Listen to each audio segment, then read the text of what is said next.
For today's video, I thought we'd talk about the world of luxury brand collaborations because I feel like they've been a defining trend recently in the fashion industry, and it just feels like brands are increasingly joining forces to create unique but often questionable collections. These collaborations, of course, generate a lot of excitement and buzz around consumers, especially the younger generation. They also drive a lot of commercial success for the brands involved. However, not all designer collaborations are created equal, because while some of them result in iconic collections and they often increase brand visibility and obviously financial performance, others of them fail to resonate with consumers and they can actually damage the brand. And so I thought it would be a really interesting topic of conversation for today's video. Given that these collaborations are not going anywhere anytime soon, it's important to understand why these collaborations have come about, why they're so popular, and what does the future hold for them. Let's just start off by examining what the diverse landscape of luxury collaborations look like. While it seems like there's just two random brands that are coming together, there are actually three main types of collaborations. And the first is that of two or potentially more luxury brands coming together to create a unique collection, such as the Gucci, Balenciaga, Fendi, Versace, Burberry and Supreme collaborations. These are, of course, highly recognizable. They had a lot of publicity and traffic, where each of those brands are reinterpreting the other style to create a very distinctive collection. Obviously, these collaborations are ones that generate a lot of excitement because it's a new interpretation and, in fact, almost like a brand hacking of the other brand involved. But it also allows the brand to attract new audiences because they're blending both of their identities quite seamlessly. And of course, this works very well with two disparate brands like your Burberry and your Supreme, because then you're able to cross-pollinate audiences which may have not been that aware or interested in the other brands. Another such collaboration type is that of the luxury brand plus a celebrity or celebrities to enhance their appeal and their reach. So for example, Louis Vuitton collaborated with Kanye West in the past to release a sneaker which is called the Don. Obviously, he's got a large following, so that one was very, very profitable for them. Similarly, collaborations between H&M and the likes of Karl Lagerfeld or Burberry and Vivienne Westwood. Another one of which comes to mind is that of Chanel and Pharrell. The collection of the sneakers, I believe, were really, really popular and sought after. They leveraged the celebrity partnerships to create a lot of buzz. And then the final type of collaboration is a little bit more random, because it is that of the luxury brand and a surprise collaborator. So they pretty much defy a lot of expectations of the consumer because they're pairing luxury brands with unconventional counterparts. That is with an idea of, creating some shock value, potentially a lot of publicity, which hopefully result in some innovative and, of course, very unexpected collections. So for example, Louis Vuitton, they collaborated with the NBA at one point and they had a lot of basketball inspired apparel and accessories. Similarly, we know about the Gucci and the North Face collaboration, which basically merged your outdoor utilitarian fashion of the North Face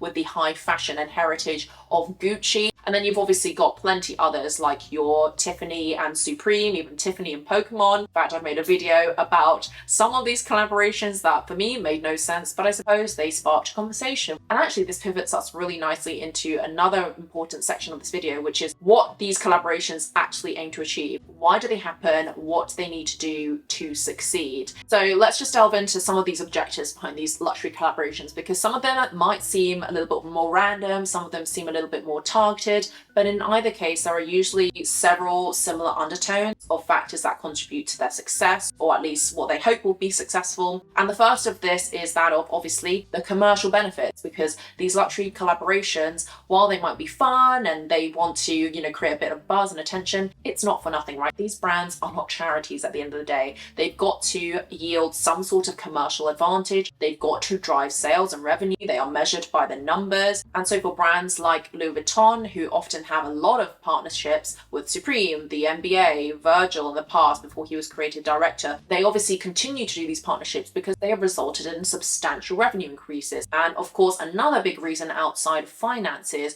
for why these brands do a lot of luxury collaborations is that of reaching aspirational and new audiences that might not typically engage with high-end fashion. And so while certain collaborations like with Gucci and the North Face, Louis Vuitton and Supreme, Tiffany and Nike might seem atypical, By partnering with these accessible brands or celebrities, these labels can actually expand their reach and attract a lot of new customers that may not have otherwise been interested in their brands. This also actually is evidenced by the mass appeal of collaborations, most notably with H&M and a lot of designer collections. H&M Balmain being one of the big ones. I've even bought from that myself. Of course, they've gone on to do equally popular, if not more popular, collaborations with designers like Erdem, Mugler, Moschino, amongst so many others. And that is precisely because there is a mass appeal. You're reaching a wider audience. You're feeling like you're getting a fraction, a taste of that designer brand for less. And then you're more likely, potentially, if you like the quality, if you like the look, to go and cross-pollinate over into those designer brands. So it can be very, very good for them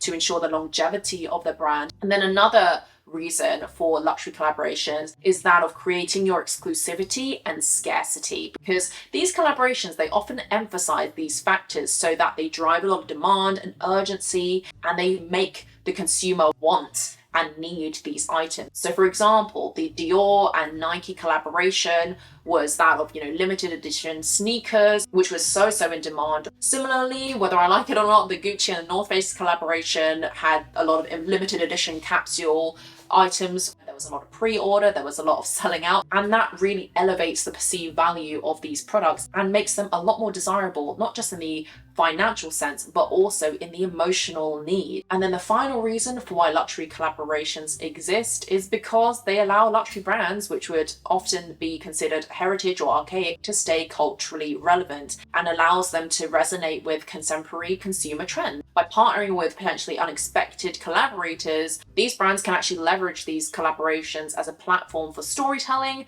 for cultural commentary, to be relevant, and that is something that will obviously give them longevity in the many years to come and allows them to be at the forefront of certain issues. And as examples, this can be seen in the Balmain and Evian collaborations, where they're bringing a lot of awareness into sustainability, not just in their clothing, but also in wider practices. And of course, with these three different types of collaborations in mind, I think it's a good place to go back in time and look at some of the iconic collaborations that have been successful and have actually had a profound impact on the fashion industry. And one of the first that comes to mind, and you can say I'm a little bit biased because I have some of these shoes, but of course the ripple effect has been felt everywhere, is that of Adidas and Yeezy. And this is obviously the collaboration between Adidas, very well-known sportswear brand, and obviously footwear brand, and that of Kanye West, who has been obviously of cultural significance. And of course, it's completely revolutionized this sneaker market as we know it today, because their designs, whether people like them or not, they have a mixed opinion, I'm sure. The Yeezy Boost 350s, amongst many other designs, are very innovative. And of course, since their release, a lot of shoes have been inspired off the back of those. There's been a lot of reselling as well. And they've generated so much unprecedented hype and demand amongst sneaker enthusiasts worldwide, myself being one of them. And I was in part of the waiting list and the games that you had to play as well, even actually had to buy some on resale. But I think this is a really great example, even a personal example, of the way that Yeezy had actually made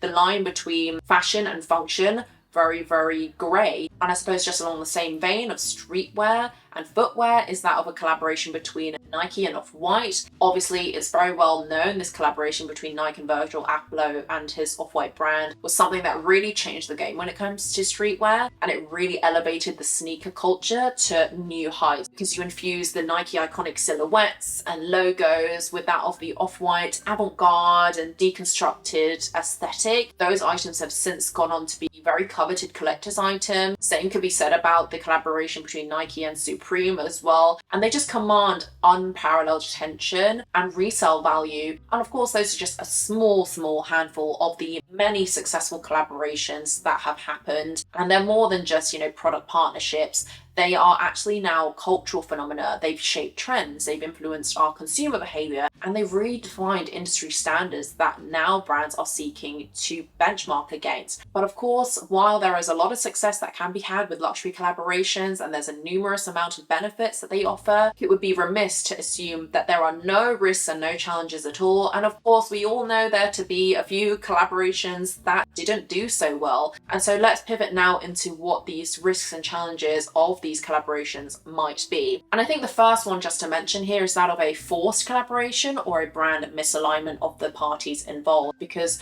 obviously collaborations that feel forced, they lack alignment with brand identities and audiences, can actually serve the opposite of the aforementioned benefits of a collaboration, in that they can actually undermine your brand identity and your authenticity. So I think a good example of this one is the collaboration between Gucci and Balenciaga. It seemed very random and forced. They were trying to make something happen with their brands that just in their aesthetic are clashing. And actually I feel like a lot of feedback from Gucci and Balenciaga in particular were quite mixed, but it was skewed towards more of the negative kind of attention, because the design seemed lazy. It didn't seem like they meshed together. So it just didn't seem like it made much sense, apart from the fact that they wanted to spark some headlines and make a bit of money. And another risk or challenge that comes with luxury collaborations is that of being gimmicky or ill-fitting. Collaborations that miss the mark in terms of their desirability or their relevance, and they just generally fail to resonate with their customers. And this results in quite lackluster and disappointing outcomes. And so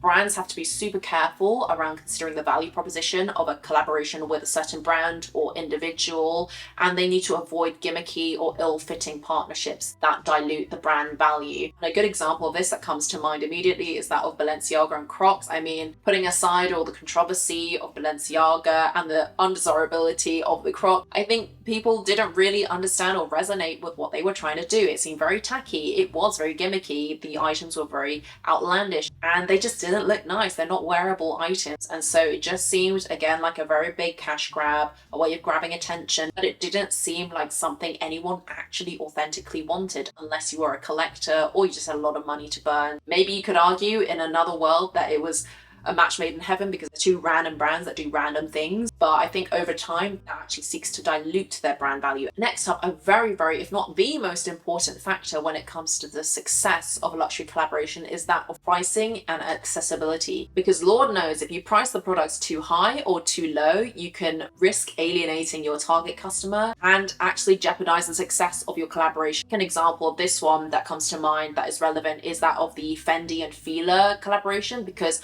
a lot of the items were priced at Fendi prices, but with Fila quality. And I think the same could be said for your Gucci North Face collaboration, as well as many others, because you're trying to attract both audiences, but both of them come from very disparate price brackets, demographics, etc. And their expectations are going to be vastly different. So by the fact that you've price these items that are lower quality at high quality designer prices, you're going to alienate a lot of customers. So the importance of affordability and accessibility cannot be understated here. And I think a common thread throughout all these reasons and the case studies that I've mentioned for failed collaborations is that they were lackluster in their design and in the delivery. They were just a missed opportunity all around. Price points were a deterrent, the design wasn't great, the publicity maybe even was too much, and it just seemed very conceited. And of course, even while these collaborations might be controversial in a positive way, because there is no such thing as bad publicity for some, they ultimately failed to resonate in the end with customers because they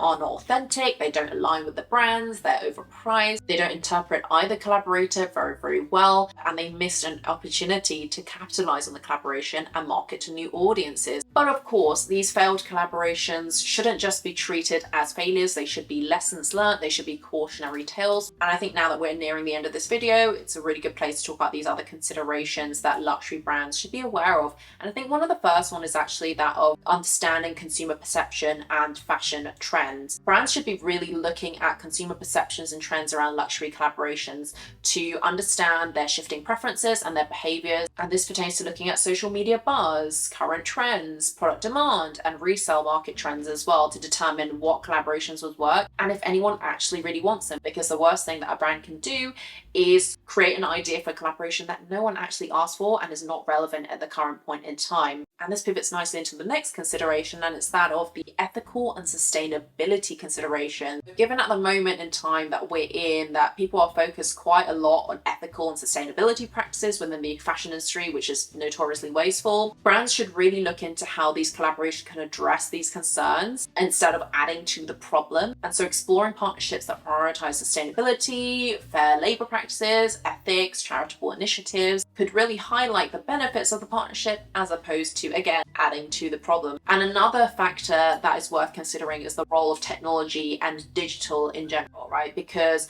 no longer are we marketing on broadsheet newspapers and on the TV. A lot of what we consume is that on the digital platforms, social media in particular. So looking at how these collaborations could leverage these tools to reach more consumers, ideally in an organic way as well, would be really, really beneficial. So looking at, more social media campaigns, virtual experiences, user-generated content, other digital exclusive tied to these collaborations is also something that can benefit those brands. And another consideration that nicely follows on from that is looking at future trends and emerging collaboration ideas. This could be discussing collaborations between luxury brands and emerging designers or artists, or even technology companies as well, to explore new frontiers in fashion. And I think one of the biggest examples that come to mind for me is the Burberry and Minecraft collaboration that was so unexpected. Somehow, in a weird way, it worked. Even though these were two surprise collaborators from different ends of the earth, it seemed, the way that they collaborated was doing each other brand justice. They were clout jacking, if you will, the NFTs, trend, AI, and there was a lot of brand exclusives on both sides. And so that's an example where it can be done well. So being mindful of these trends, what's currently in,